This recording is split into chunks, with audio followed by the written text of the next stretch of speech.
Hey guys, welcome to episode number 227. Today is Wednesday, so it's DIY Wednesday, and today I wanted to introduce you to the final SketchUp of my fish room. It's something I've been working on for the past few months, and it's something that I have worked and reworked countless times in that amount of time, and it's something that I'm pretty happy with in terms of where it's at now. And it's something that I want to share with you guys now because I'm pretty confident that it's not going to change a whole lot, and I wanted to get any final feedback you guys have before I end up starting to build this. So before we look at the full 3D render of this, I wanted to very quickly take a look at the floor plan, the 2D layout, to let you guys know kind of what it is I've designed and what I plan on doing here. So you'll see I have 5 tanks here on the floor, and it's kind of constructed in a modular fashion so that these 2 tanks share a central racking system. These 2 tanks share a central racking system, and then this end cap kind of connects to those. So those 5 tanks are actually going to be 3 tiers tall, so we've got 15 tanks total, and that represents phase 1 of this fish room build.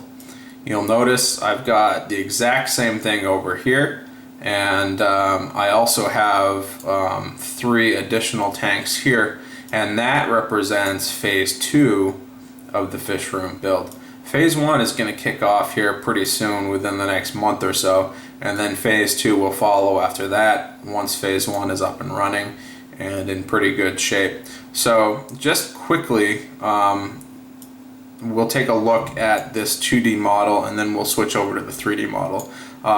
In this corner, in the left corner, we have a 3-stage central filtration system made out of 55-gallon barrels that I plan on cutting down.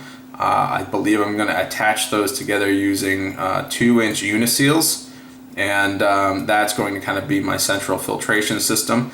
You'll notice I have space in between these 2 racks, and I have space back behind.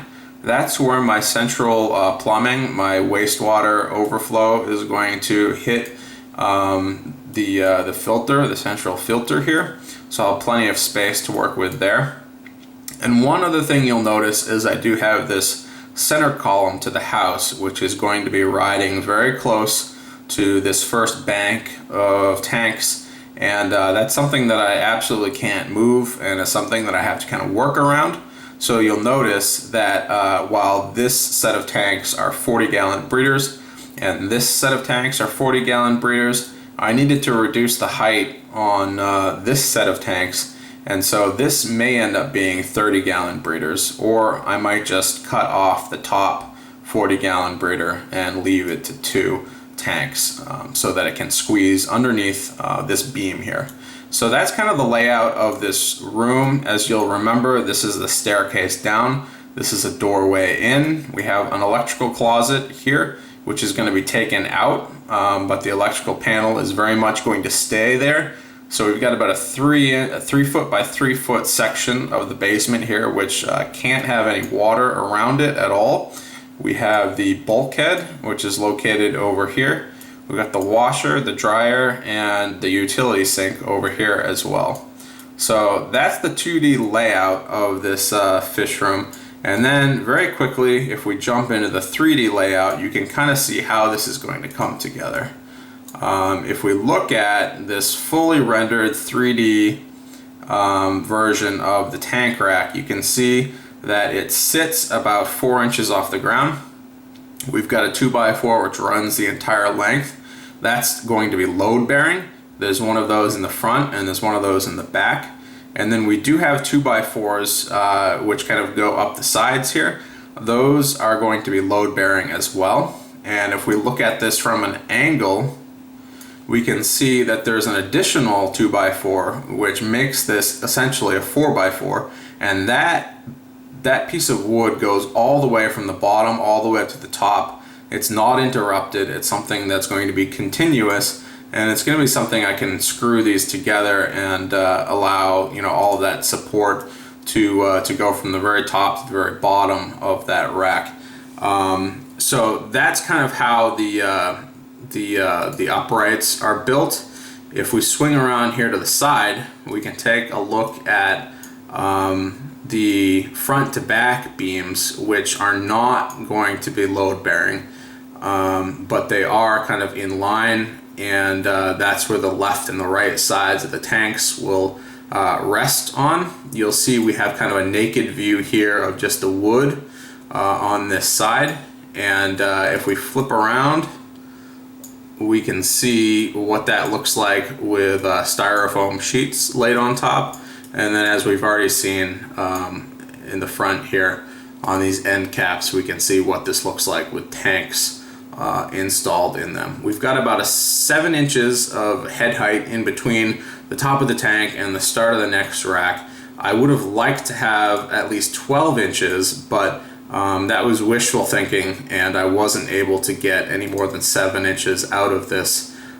You will notice that up on the top level, I do have the beams running all the way to the ceiling, and that's something that I might cut down. I might remove that so that they end right at the top of that 3rd level, but I might leave some of them full height all the way up to the ceiling so that they can connect to the ceiling, to make sure that this is as stable as possible. But as you can see, just by looking at it, this is very much going to be self-supporting, and it's something that won't be able to tip over because it is so wide and so sturdy. So anyways, guys, that's kind of the look at how this is constructed, and you know, kind of a sense for how large this fish room build is going to be. It's going to be a lot of lumber, it's going to be a lot of labor to put this together, but I really do think that I've constructed this in such a way that it is going to be something that's going to last, and it's something that I'm really excited about. So I hope you guys enjoyed. I hope you guys can appreciate the time and thought that went into how this fish room is laid out. If you can see any ways that I could conserve lumber, or any ways that I could make this a little bit more sturdy, definitely let me know. You know, always looking to save a little bit of money on the build, but I'm not willing to sacrifice the structural strength of this racking system. So that's kind of why I've decided to build it in the way that I have. It's similar to the 40-gallon breeder stands that I've built in the past, but it just allows me the extra room to stack them up. You'll notice that I do have plenty of space to walk around. There's 3 feet in between these 2 racks, and there's 3 feet or more around all sides of the rack, so that will give me plenty of space to walk around in this basement. The basement will very much still be usable, and as I've said in the past, this is only the unfinished portion of that basement. So I hope you guys enjoyed, and I'll see you guys later.